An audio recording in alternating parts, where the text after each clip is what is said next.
Welcome to Hotel Check-In, my American Horror Story Hotel After Show. This is usually my favorite time of year for American Horror Story, as it was the Halloween weekend and every year they do a Halloween special. It was Devil's Night at the Hotel Cortez, and I'm not gonna lie, I was kind of disappointed. I totally thought Devil's Night was gonna be some epic party with hundreds of people and maybe like a killing spree in the hotel and just crazy madness, but it turns out it was like a party of 5 or 6 trying to convince John Lowe that they're real. Meanwhile, here in the real world, for us American Horror Story viewers, there seemed to be a lot of controversy surrounding the guests of the Devil's Night. Because the guests at Devil's Night were actually real-life bona fide serial killers.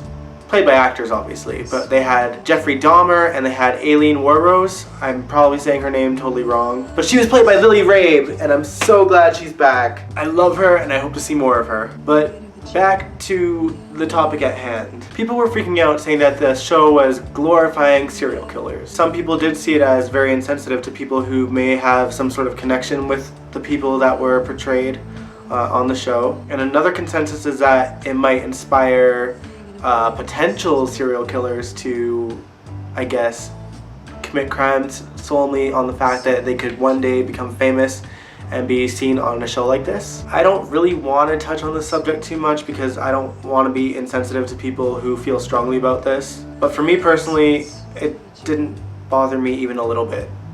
It's fiction and that's how I see it.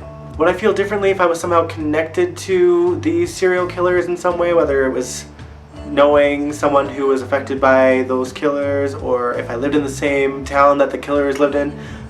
Maybe? I don't know. I'm not and I don't, so I can't really answer that question. Anyway, I'm giving Devil's Night 3 hotel bells because I really just didn't enjoy it. It wasn't...